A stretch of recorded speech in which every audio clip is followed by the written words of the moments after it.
नमस्कार दोस्तों, आप सभी के स्टडी फॉर यूपीएससी पीसीएस में स्वागत है।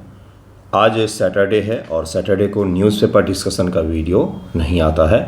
उसकी जगह पर हम लोग मेंस से संबंधित चीज़ों को पढ़ते हैं। कल निबंध का पेपर हुआ है। आज मैं उसमें से 3 बड़े निबंध का सॉल्यूशन दूंगा, क्योंकि सारे निबंध जो 12 के 12 हैं उसको एक ही साथ एक ही वीडियो में नहीं करना चाहिए। वो काम चलाओ वीडियो हो जाता है, क्योंकि कुछ भी निबंध पर 10 मिनट तो बोलूँगा तो बहुत लंबा हो जाएगा वीडियो। इसलिए 3 निबंध को आज हम लोग डिस्कस करेंगे बंधुओं, और बाकी निबंध को भी इसी प्रकार से डिस्कस कर लेंगे। इसका पीडीएफ क्या मैं आपको दूंगा, ले लीजिएगा, मैं चैनल पर शेयर कर दूंगा, वहाँ से आपको मिल जाएगा। लेकिन सबसे आवश्यक चीज़ क्या है, सवाल जो कुछ उठे हैं कि निबंध किस किताब से पूछा गया था। निबंध किस किताब से पूछा गया था, ये एक सवाल जो है कल से बच्चों को परेशान कर रहे हैं। थोड़ा सा रुकिएगा, क्योंकि मैं जब भी कुछ बताता हूँ तो अच्छे तरीके से थोड़ा डिटेल हो जाता है। पहला निबंध का टॉपिक पर ये क्या है कि समकालीन वैश्विक परिप्रेक्ष्य में भारत का महत्व पूछा गया है। इंडियाज बदलते वैश्विक चुनौतियों के समाधान में भारत की भूमिका। वैश्विक परिप्रेक्ष्य में वैश्विक चुनौतियों के समाधान में अप्रॉक्स 95% तक वही टॉपिक है। सेम अप्रोच के साथ इसको लिखना पड़ेगा।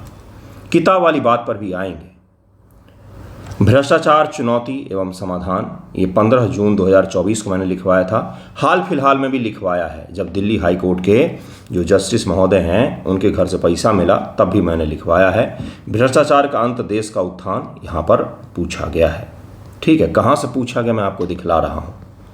नेक्स्ट टॉपिक है आज के भारत में महिला सशक्तिकरण की आवश्यकता चुनौती। 16 नवंबर 2024 को कोलकाता में केस हुआ था। कोलकाता में पता ही है आपको कि कोलकाता में एक महिला के साथ जघन्य अपराध हुआ।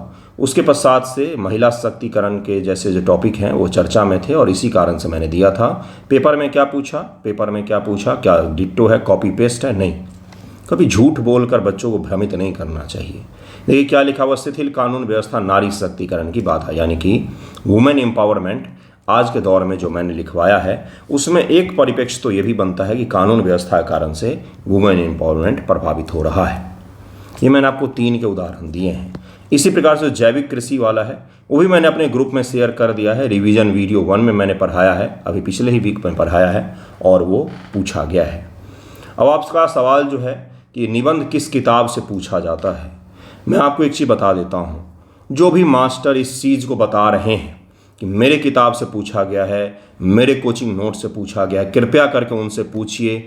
अगली बार पूछा जाएगा, इसका लिखित गारंटी मुझे पेपर पर में लिख के दे दो।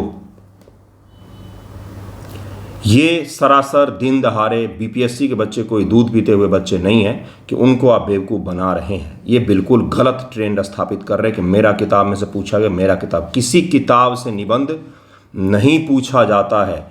निबंध पूछा जाता है आज के घटनाक्रम से जोड़ करके। भ्रष्टाचार चर्चा में था, उससे सवाल पूछा गया है। महिला सशक्तिकरण चर्चा में है, उससे सवाल पूछा गया है। वैश्विक परिप्रेक्ष्य में युद्ध और बहुत सारे वातावरण बन रहे हैं, इसलिए उससे सवाल पूछा गया है। भूमि संरक्षण और जैविक खेती जो है ये चर्चा में रहा है, प्रधानमंत्री जी ने चर्चा की है, इसलिए पूछा गया है। पर्यावरण असंतुलन, सृष्टि का विनाश, ये चर्चा में रहा है केरल लैंडस्लाइड के कारण से और भी बहुत सारे घटनाक्रमों के कारण से, इसलिए पूछा गया है। अगर कोई व्यक्ति ये बोल रहे हैं कि इस किताब को पढ़ लो आपका निबंध हो जाएगा, वो आपके साथ में फ्रॉड कर रहे हैं। समझिएगा इस चीज़ को, आप दूध पीते हुए बच्चे नहीं हैं। निबंध किसी किताब से नहीं पूछा जाता है। निबंध हमेशा ही पूछा जाता है करंट जो घटनाक्रम है उससे रिलेट करके पूछा जाता है।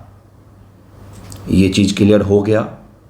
किसी के टेस्ट सीरीज से लड़ना वो बस एक संयोग होता है। जैसे मैंने जो करवाया वो करंट अफेयर को मैंने केवल फॉलो किया है, उससे लड़ना महज एक संयोग होता है। लेकिन इसका मतलब ये दावा अगर मैं कर दूं कि अगली बार भी जितने मैं निबंध करवाऊंगा सारे वही पूछेगा, तो ये गलत होता है। पहली बात तो स्पष्ट और क्लियर होना चाहिए। तो कैसे अप्रोच रखा जाए मास्टर साहब? अप्रोच ऐसे रखा जा सकता है कि आप सीरियसली होकर के निबंध का प्रैक्टिस करें, अच्छे से लिखना सीखें, और सप्ताह में कम से कम 3 निबंध का लेखन अवश्य करें, जिससे आपको निबंध लिखना आ जाए, क्या किसी किताब को फॉलो कर सकते हैं? तो हाँ, बिल्कुल कर सकते हैं। यूपीएससी वाले एक निबंध की बुक आती है दृष्टि की, जो दिव्यकीर्ति सर और एक और हैं जिनका नाम मैं भूल गया, निशान जैन है शायद, तो उनके द्वारा लिखा गया है। वो सबसे बेस्ट किताब मुझे लगता है। एक दो और किताब है यूपीएससी लेवल का ही है, आप उनको पढ़िए और लिखने का प्रयास कीजिए। लिखने का प्रयास नहीं करेंगे तो फिर आप अगली बार भी यही रहे, गेस्ट टॉपिक आ जाएगा तो मैं कर ले जाऊंगी या कर ले जाऊंगा, तो फिर आपका सत्यानाश हो जाएगा। इस तरह से तैयारी नहीं होती है। गेस्ट के आधार पर में तैयारी नहीं होती है, किसी एक किताब के आधार पर में तैयारी नहीं होती है। तैयारी होती है आपके इंटरनल जो ज्ञान है उसके बदौलत होती है। उसी के बदौलत आप पीटी, मेंस और इंटरव्यू पास करते हैं। कोई दावा अगर ये कह रहा है तो उसको बोलिए कि लिखित पेपर पर दो कि अगले साल भी इसी से आएगा, पूछ लीजिएगा तमीज़ से। ठीक है, ये चीज़ समझ में आ गया आपको। चलिए अब आगे बढ़ते हैं, एक एक करके निबंध के बारे में हम लोग देखेंगे भी। 5 मई से निबंध को लेकर के एक सेपरेट ग्रुप शुरू हो रहा है, जिसमें वीक में 3 दिन में निबंध का प्रैक्टिस करवाऊंगा आपको।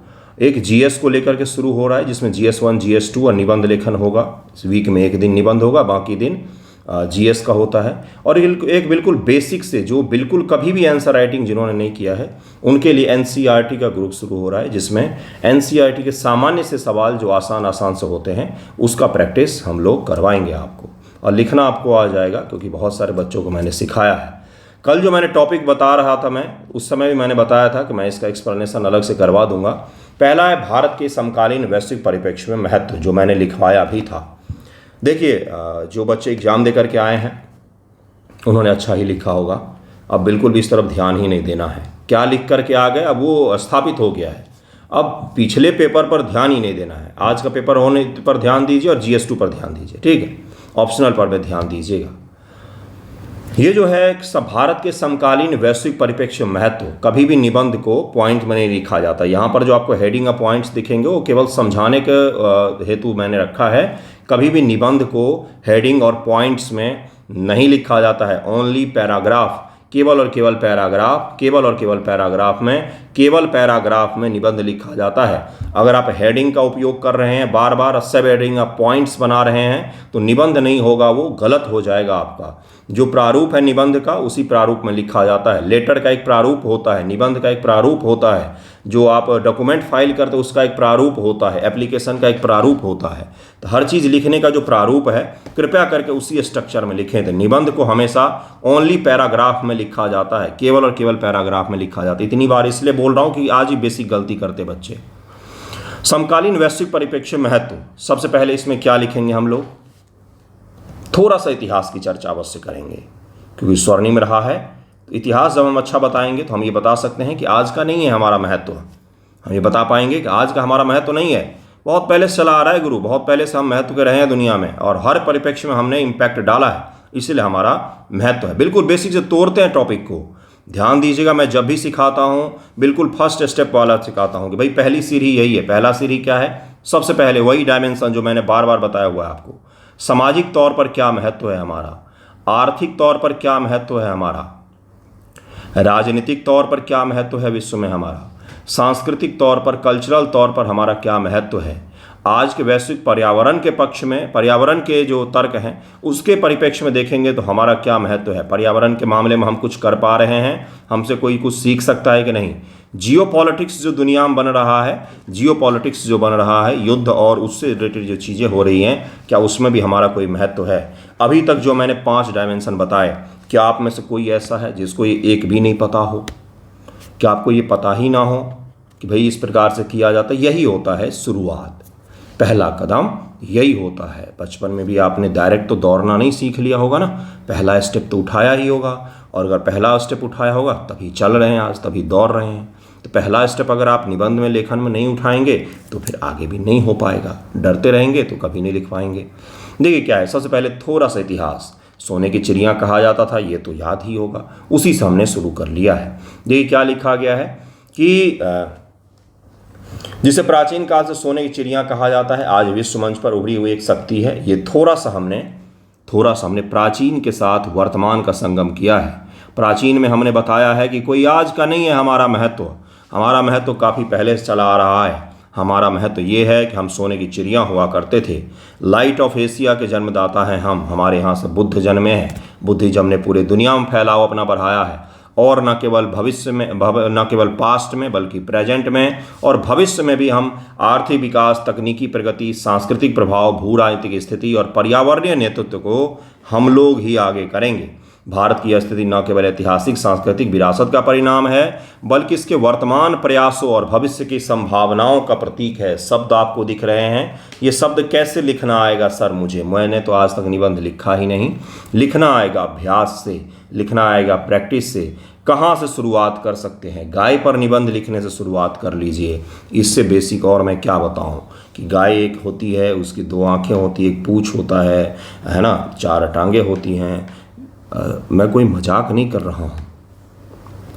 शुरुआत कहीं से करना पड़ेगा आपको। जिनका बिल्कुल कलम नहीं चल रहा वो यहीं से कर लीजिए, लेकिन करना पड़ेगा आपको, ठीक है। भारत पर निबंध लिखिए, कृषि पर निबंध लिखिए। मैं ये सब लिखवाता हूँ बच्चों से शुरुआत के दौर में। अगर आप जुड़ेंगे तो आपको मिलेगा ही। तो उस दौरान उसमें भी गलती करते हैं लोग। गाय पर तो नहीं लिखवाता हूँ, लेकिन ये सब छोटे छोटे टॉपिक पर लिखवाता हूँ। हमारा देश भारत, हमारा राज्य बिहार, उस पर भी दिक्कत आती है 8 पेज लिखने में। इतिहास के साथ वर्तमान के समागम के साथ हमने इंट्रो लिख दिया है। भारत का वैश्विक महत्व समझने के लिए हमें इसके इतिहास पर नज़र डालनी होगी। प्राचीन काल से ही भारत ज्ञान, संस्कृति और व्यापार का केंद्र रहा है, जिसमें नालंदा, तक्षशिला, इस तरह के उदाहरण से आप अपने निबंध में और 4 चांद लगा सकते हैं। आधुनिक काल में भारत की आज़ादी की लड़ाई, महात्मा गांधी का अहिंसा और सिद्धांत ने विश्व को एक नया दिशा प्रदान किया है। विश्व को एक नई दिशा प्रदान की है। महात्मा गांधी के प्रभाव से नेल्सन मंडेला प्रभावित हुए हैं। उनके विचारों से मार्टिन लूथर किंग जूनियर प्रभावित हुए हैं, जिन्होंने अपने अपने देश में सामाजिक क्रांति को जन्म दिया है। सामाजिक क्रांति यानी कि नेल्सन मंडेला जो हैं वो अफ्रीका में अश्वेत आंदोलन जो है, अश्वेतों के आंदोलन जो है और अफ्रीका की आज़ादी जो है, उसमें सबसे अहम रोल उसका माना जाता है नेल्सन मंडेला जी का। वही मार्टिन लूथर किंग जूनियर जो हैं, ये ब्लैक के लिए, ब्लैक राइट के लिए अमेरिका में इनका बहुत लंबा संघर्ष रहा है। अमेरिका में ब्लैक लोगों को बस में नहीं बैठने दिया जाता था, सेम स्कूल में नहीं पढ़ सकते थे। अभी की बात है, 1960-67 की बात है, अभी 65-66 के आसपास की बात है ये सारे। नेल्सन और मार्टिन लूथर किंग जूनियर जो हैं, ये मार्टिन लूथर किंग जूनियर हैं, यानी कि सीनियर भी कोई होंगे, है ना। वो धार्मिक आंदोलन में उन्होंने रोल अदा किया था पुनर्जागरण के समय। ये ब्लैक के राइट के लिए इन्होंने अमेरिका में अपना अहम योगदान दिया है। इसके अलावा भारतीय, ये केवल भारतीय विचार नहीं बल्कि भारतीय सिनेमा, नृत्य, साहित्य, भोजन, हर चीज़ ने भारत का महत्व स्थापित किया है दुनिया भर में। आर्थिक शक्ति के रूप में भारत 1991 में आर्थिक सुधार के पश्चात से हमने आर्थिक महाशक्ति के रूप में अपनी पहचान बनाई है, जिसमें दुनिया के 5 बड़ी इकॉनमी हो, सबसे बड़े कृषि उत्पाद के एक्सपोर्टर में से एक हों, दुनिया के टॉप कृषि एक्सपोर्टर हैं हम, सबसे बड़े तेल खरीदने वाले हों, सबसे बड़े हथियार खरीदने वाले हों, सबसे ज़्यादा मैन पावर को एक्सपोर्ट करने वाले हों, सबसे ज़्यादा आईटी फील्ड में सबसे ज़्यादा हमारे पास युवा हैं, जो मैन पावर है वो काम कर रहा है। बेंगलोर, हैदराबाद, पुणे जैसे शहर विश्व के प्रमुख तकनीकी केंद्र बने हैं। गूगल, माइक्रोसॉफ्ट, अमेजन जैसी बड़ी बड़ी कंपनियों के बड़े बड़े पदाधिकारी जो हैं वो भारत से ही बिलोंग करते हैं। उन्होंने भारत में ही अपना शिक्षण वगैरह लिया हुआ है। WTO और G20 जैसे मंचों में सक्रिय रूप से रोल अदा किया है। G20 हमने पिछले साल ही सितंबर में आयोजित किया भारत में 2023 ईस्वी में, और उस दौरान हमने अफ्रीकी यूनियन को भी G20 का सदस्य बनाया है। यानी कि हमारा महत्व तो है ही कि हम और भी अपने जैसे देश और संगठनों को लेकर के आगे आए हैं। वैश्विक भू राजनीतिक महत्व की बात करें तो क्वाड का हम हिस्सा हैं, I2U2 का हिस्सा हैं, I2U2 का ब्रिक्स का हम लोग हिस्सा हैं, ब्रिक्स का भी हिस्सा हैं, बीमस्टेक के हम लोग हिस्सा हैं, इंडियन ओशियन कॉरपोरेशन के भी हम लोग हिस्सा हैं। यानी कि कोई भी दुनिया का बड़ा भू राजनीतिक संगठन जो है वो हमारे बिना नहीं बन पा रहा है। हिंद महासागर में तो कतई नहीं। G20 के भी हम हिस्सा हैं, इसलिए हमारा भू राजनीतिक महत्व भी है। इसके साथ साथ भू राजनीतिक महत्व ये भी है कि हमारी रूस के साथ भी नज़दीकी है, अमेरिका के साथ भी नज़दीकी है, और ईरान के साथ भी नज़दीकी है, तो सऊदी अरब के साथ भी नज़दीकी है। इजराइल के साथ भी हमारे शानदार संबंध है। यानी कि गुटनिरपेक्ष आंदोलन के द्वारा हमने अपने भू राजनीतिक महत्व को दुनिया में स्थापित किया है। तकनीकी और वैज्ञानिक प्रगति, इसरो, डीआरडीओ और भी बहुत सारे फार्मा सेक्टर जैसे क्षेत्रों में, आईटी जैसे क्षेत्रों में हमने महारत हासिल की है। कोविड-19 के दौरान जब दुनिया के बाकी डेवलप्ड कंट्री थे वो अपने अपने यहाँ पर वैक्सीन का स्टोरेज कर रहे थे, हमने वैक्सीन मैत्री पहल के द्वारा गरीब देशों को, विकासशील देशों को, अपने पड़ोसी देशों को वैक्सीन मुहैया करवाया जब दुनिया ने उन्हें वैक्सीन देने से मना कर दिया। आज भारत को विश्व का फार्मेसी कहा जाता है। ये हमारा महत्व है आज के सिनेरियो में। राजनीतिक महत्व की हम लोग बात करें तो आज के परिप्रेक्ष्य भारत का राजनीतिक महत्व लगातार बढ़ा है, जो विश्व का सबसे बड़ा लोकतंत्र है। भू राजनीतिक स्थिति भी हमारी है, आर्थिक प्रगति भी है और पॉलिटिकल स्टेबिलिटी भी है, जहां पर पूरी दुनिया के लोकतंत्र संघर्ष कर रहे हैं। वहीं भारत में लोकतंत्र आज भी फल फूल रहा है। पिछले साल ही इलेक्शन के दौरान रूलिंग पार्टी जो है वो अकेले दम पर सरकार नहीं बना पाई, उसको क्षेत्रीय पार्टियों का सहारा लेना पड़ा और इसके द्वारा हमने देखा कि पूरी दुनिया में जहाँ पर जो सत्ता है वो तानाशाही प्रवृत्ति की होती जा रही है, वहीं पर भारत में लोकतांत्रिक प्रवृत्ति में वृद्धि हुई है, देखा गया है। ये मैं कुछ भी नया ऐसा बता रहा हूँ, आपको सब कुछ पता है। निबंध में आपको सारे नॉलेज को एक जगह इकट्ठा करके उसको पेश करना होता है। एक ही निबंध में आप इतिहास की भी बात करते हैं बंधुओं, पॉलिटी की भी बात करते हैं, ज्योग्राफी की भी बात करते हैं, कल्चर की भी बात करते हैं। यही होता है निबंध लेखन। इसीलिए जीएस की तुलना में थोड़ा सा कठिन होता है, लेकिन अगर आप प्रैक्टिस करेंगे तो ये आपको खेल लगेगा। यकीन मानिए, मैं आपको बता रहा हूँ, मैंने किया है, कई सारे बच्चों के लिए खेल है जो लिख रहे हैं रेगुलर, उन्होंने सीखा है और कोई खास नॉलेज की आवश्यकता नहीं पड़ती। आप जो अपने आस पड़ोस को देख रहे हैं ना, कल एक निबंध आया था कि भाई सफलता में तो हर कोई होता है, विफलता में कोई नहीं खड़ा होता है। आप अपनी जीवनी लिखाइए, एक बच्चे ने लिखा भी है अपने बारे में सारा कुछ। आप अपनी जीवनी लिखाइए, बीपीएससी और यूपीएससी बच्चों का संघर्ष लिख के आ जाइए, आपको मार्क्स मिलेंगे। तो निबंध के लिए कोई स्पेसिफिक बहुत नॉलेज की आवश्यकता नहीं पड़ती है। हाँ, कुछ फैक्ट्स आपको आवश्यक होते हैं, लेकिन उतना तो आपको आ जाएगा जीएस का अध्ययन करते करते। कैसे और फैक्ट्स गैदर करें सर? तो आप जनसत्ता के आर्टिकल पढ़िए, दैनिक जागरण के आर्टिकल बेकार होते हैं, मत पढ़िएगा, बहुत बेकार होते हैं। जनसत्ता का आर्टिकल पढ़िए, इंडियन एक्सप्रेस का इंग्लिश वाले पढ़ सकते हैं और द हिंदू का पढ़ सकते हैं। उसी से आपको ढेर सारा लेखन शैली मिलेगा कि भाई किस प्रकार से रिप्रेजेंट किया जाता है फैक्ट्स को। फैक्ट्स तो मेरे पास भी हैं, आपके पास भी हैं, लेकिन रिप्रेजेंट कैसे किया जाता है वो आप वहाँ से सीख सकते हैं। इसी प्रकार से भारत का भू राजनीतिक महत्व भी है। हमारा हिंद महासागर में ऐसी स्थिति है हमारी कि पूरे हिंद महासागर पर में हम लोग कंट्रोल हासिल कर सकते हैं। वैश्विक मंचों पर भी भारत की सक्रियता है, यूएन से लेकर के ब्रिक्स तक में, एससीओ तक में, सभी संगठनों में, क्वाड तक में हमने अपने क्या किया है तो सक्रियता दिखाई है। और हमेशा हमने वसुदैव कुटुंबकम, विश्व एक परिवार है का नारा दिया है। जहां दुनिया संरक्षणवाद की ओर बढ़ रही है, खुद को प्रोटेक्ट कर रही है, अपनी इकॉनमी को प्रोटेक्ट कर रही है, वहीं पर हमने बोला है कि हम वसुदैव कुटुंबकम को मानने वाले लोग हैं। क्षेत्रीय और वैश्विक संतुलन में भी भारत की भूमिका है। भारत की विदेश नीति स्वतंत्र व समावेशी है, सभी को साथ लेकर के चलने की है, जिसका उदाहरण है नाम, यानी कि नॉन अलाइनमेंट मूवमेंट उसका एक उदाहरण है। यानी कि हम किसी भी गुट में नहीं रहेंगे और सभी गुट के साथ मित्रतापूर्वक रिश्ता रखेंगे। ये भी हमारा महत्व ही है, ये भी हमारा महत्व ही है। जलवायु परिवर्तन और पर्यावरण ने नेतृत्व दिया है। हमने आईएसए जैसे संगठन और बिग कैट अलायंस जैसे संगठन के द्वारा पर्यावरण संरक्षण और जैव विविधता के संरक्षण में हमने अपना योगदान दिया है। चुनौतियां और भविष्य भी हैं। पर्यावरण और जलवायु परिवर्तन में भी नेतृत्व हमने प्रदान किया है। सामाजिक और सांस्कृतिक प्रभाव भी हमारा काफ़ी हद तक है, जिसमें हमने प्राचीन काल से ही बुद्धिज्म से लेकर हिंदुइज्म तक सब कुछ एक्सपोर्ट किया है। अहिंसा की नीति एक्सपोर्ट की है। ये विश्व एक परिवार है, उसकी नीति हमने एक्सपोर्ट की है। योग हमने विश्व को दिया है जो सॉफ्ट पावर के रूप में है। बॉलीवुड हमने विश्व को दिया है। अच्छे भोजन पकवान भी हमने विश्व को दिए हैं। कला, नृत्य, संगीत में भी हमारा काफ़ी महत्व है। तो आज के विश्व में हमारा महत्व जो है वो अत्यधिक है और हमें इग्नोर करके आप आगे विश्व को नहीं ले जा सकते हैं। इस प्रकार से आप इस पूरे निबंध को लिख सकते हैं। बहुत सारा पॉइंट्स मैंने दिया है आपको, आप अगर इसको लिखने का प्रयास करेंगे तो लिख ले जाएंगे।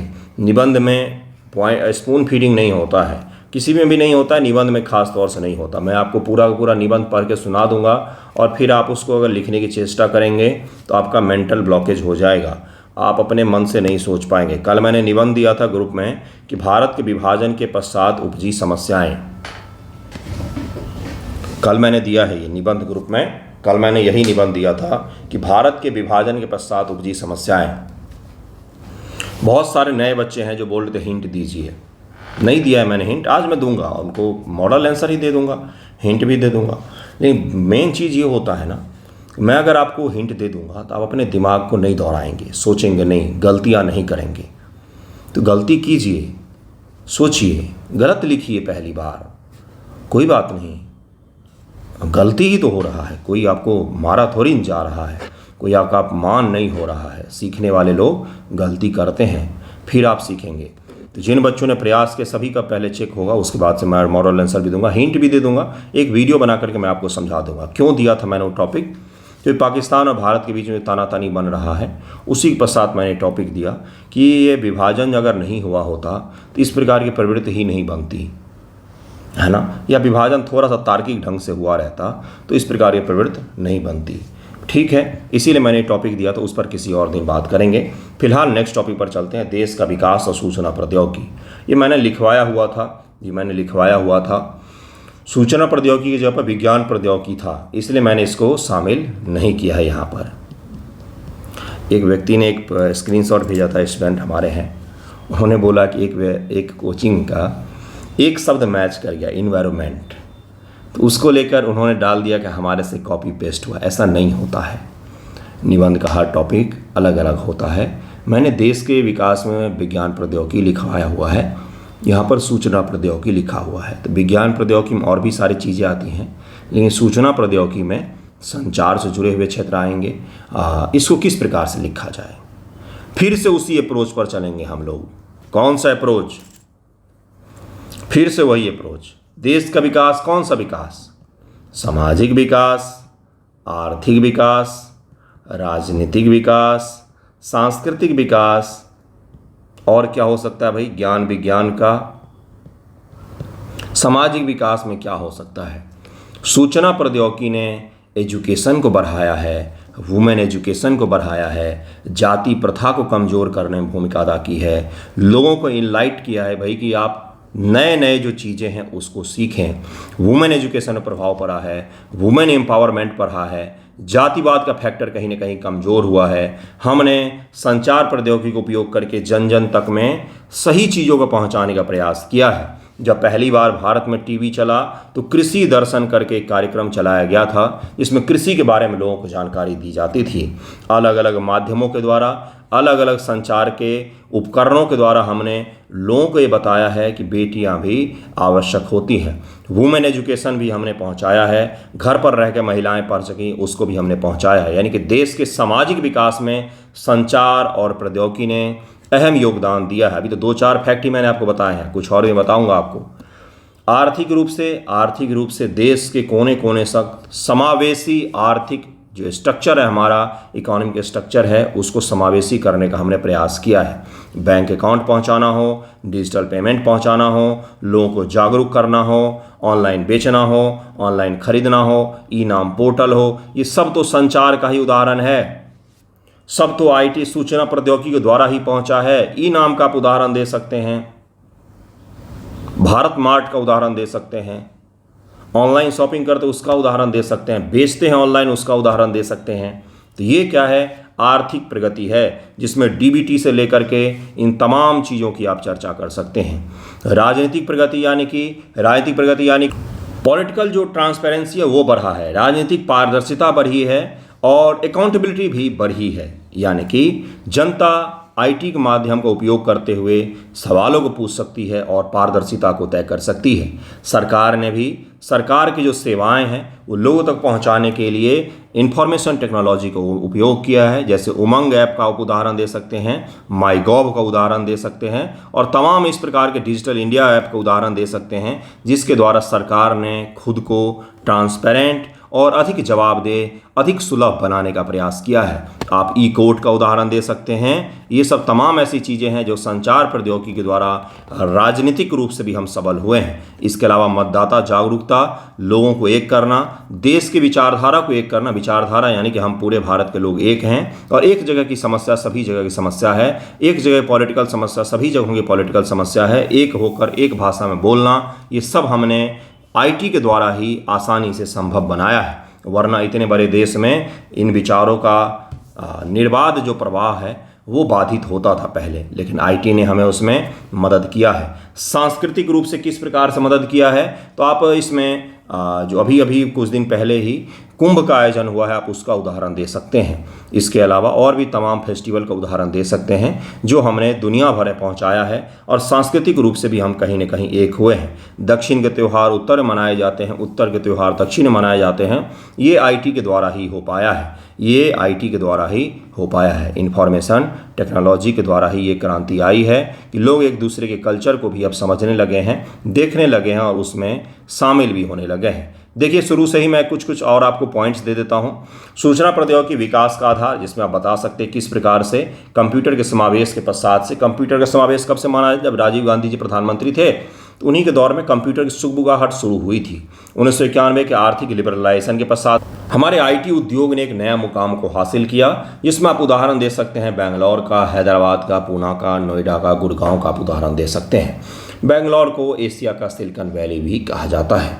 आर्थिक विकास का मैंने अभी आपको बताया है कि किस प्रकार से तमाम तरह की ई कॉमर्स और अलग अलग सेवाओं ने आर्थिक रूप से हमें सबल बनाया है इंफॉर्मेशन टेक्नोलॉजी की मदद से। शिक्षा क्रांति, या बोलने की आवश्यकता है कि अभी आप जो पढ़ रहे हैं ये इंफॉर्मेशन टेक्नोलॉजी का उपयोग करके ही मैं आपको यहाँ पर दूर बैठा हुआ कहीं पर आपको बता रहा हूँ। स्वास्थ्य सेवाओं में भी मजबूती मिली है, जैसे अलग अलग मेडिसिन पहुँचाने वाले ऐप हो गए, अलग अलग टेलीमेडिसिन सुविधा हो गया, कोविन पोर्टल हो गया, और इस प्रकार की जो तमाम चीज़ें हैं उसने कहीं न कहीं स्वास्थ्य सेवाओं में इंफॉर्मेशन टेक्नोलॉजी की मदद से लोगों को आरोग्य बनाने का काम किया है, जिसमें तमाम तरह के सरकार के ऐप का भी आप उदाहरण दे सकते हैं, और आयुष्मान भारत पहल का उदाहरण दे सकते हैं।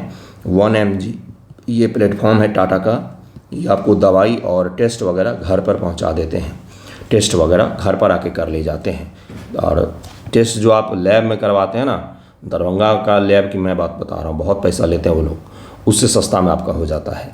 कृषि में तकनीकी प्रगति, कृषि के बारे में आप चर्चा कर सकते हैं। निंजा कार्ड, किसानों को उनकी फसल बेचने के लिए डिजिटल कृषि मिशन, और तमाम तरह के ई नाम portal, e NAM national agriculture market, electronic national agriculture market, e बाजार समिति है ये एक तरीके से। बाजार समिति क्या होता है बिहार में, तो होलसेल मार्केट होता है सभी शहरों में, तो उसी प्रकार से ई नाम है, यानी कि ई नेशनल एग्रीकल्चर मार्केट। यहाँ पर किसान अपना फसल बेच सकते हैं और खरीद सकते हैं।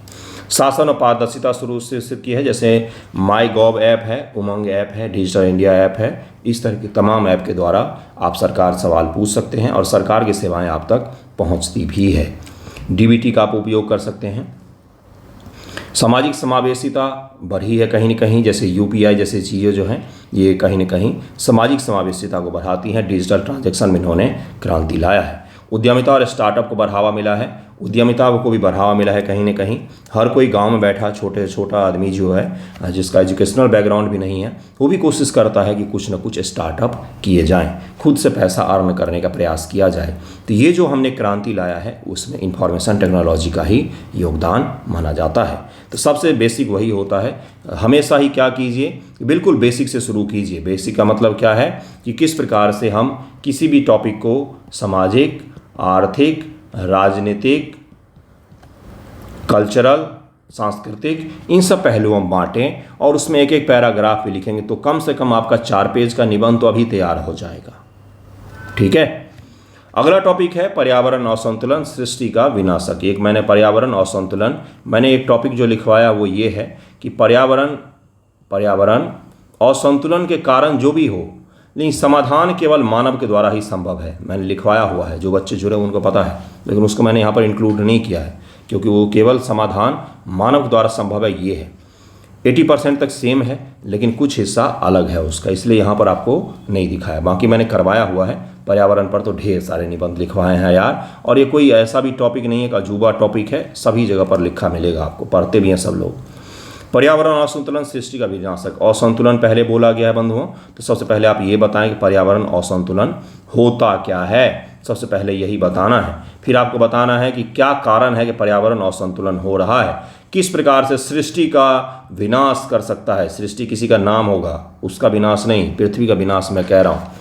किस प्रकार से पृथ्वी का विनाश कर सकता है पर्यावरण, ये आपको दिखाना पड़ेगा विथ एग्जाम्पल। कल भी मैंने यही चीज़ बोला है चिल्ला चिल्ला के कि आपको एग्जाम्पल सहित ये बताना पड़ेगा कि किस प्रकार से सृष्टि का विनाश कर सकता है। अगर 2 डिग्री सी से ज़्यादा टेम्परेचर हो जाएगा तो सारे बर्फ पृथ्वी का पिघल जाएंगे और ढाका डूब जाएगा, मुंबई डूब जाएगा, ढेर सारे शहर जो कोस्टल हैं वो सारे के सारे डूब जाएंगे। तो ये आपको बताना पड़ेगा कि पर्यावरण का जो असंतुलन है वो दुनिया के लिए विनाशक होगा, जिसके कुछ उदाहरण हमें मिल ही रहे हैं। केरल लैंडस्लाइड का उदाहरण दीजिए और उत्तराखंड हिमाचल में आए क्लाउड बर्स्ट का उदाहरण दीजिए। सिक्किम के जो लेक फटे हैं, lake GOLF glacier lake outburst, इसका आप उदाहरण दे सकते हैं। टेम्परेचर परिवर्तन का आप उदाहरण दे सकते हैं। हीट वेव का आप उदाहरण दे सकते हैं। ये सब के सब उदाहरण के द्वारा आप बता सकते हैं किस प्रकार से सृष्टि का विनाश हो जाएगा। लेकिन अगर आपने उदाहरण नहीं लिखा तो फिर कोई काम का नहीं। प्रभाव इसमें सबसे मुख्य चीज़ है, क्योंकि आपसे बोला गया है सृष्टि का विनाश कर देगा। तो आपको जब तक इम्पैक्ट नहीं आप दिखाएंगे, यहीं पर बच्चे गलती करते हैं। उन्होंने पर्यावरण देखा तो रटा रटाया कारण समाधान लिख करके आ जाते हैं। आपको इम्पैक्ट लिखना है यहाँ पर विथ एग्जाम्पल, क्योंकि हमें ये बताना पड़ेगा कि सृष्टि का विनाश कर देगा ये चीज़, ये बताना। फिर आप समाधान पर में आएंगे।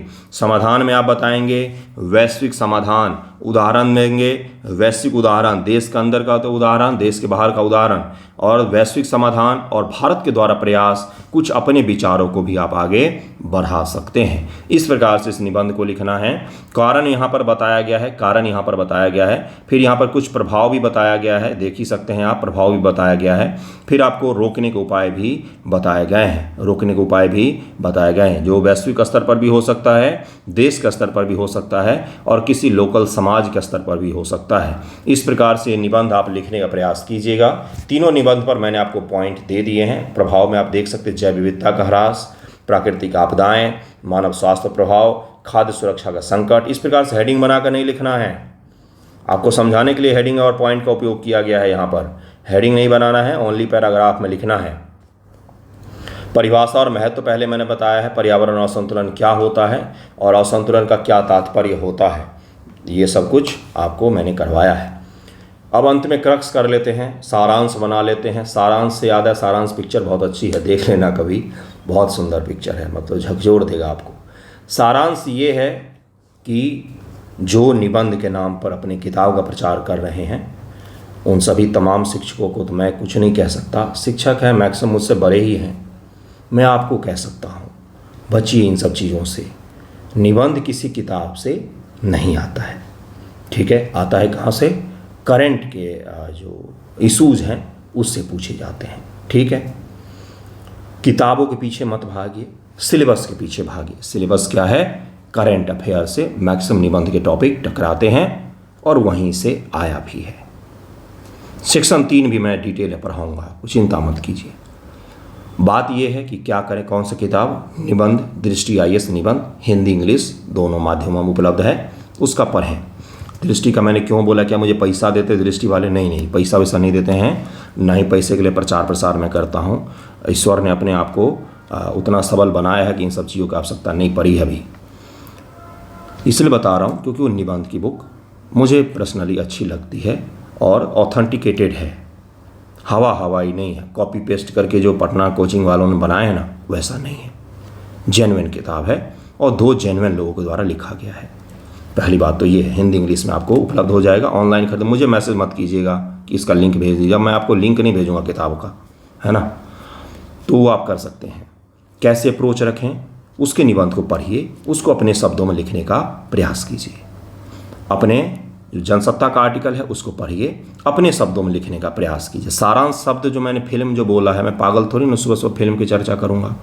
आपके दिमाग में बिठाने के लिए आपको सारांश लिखना है। शुरुआत में कोई आर्टिकल पढ़ा, उसका क्रक्स लिखिए, बैठ करके सारांश लिखिए कि क्या इसका क्रक्स हो सकता है अपने शब्दों में।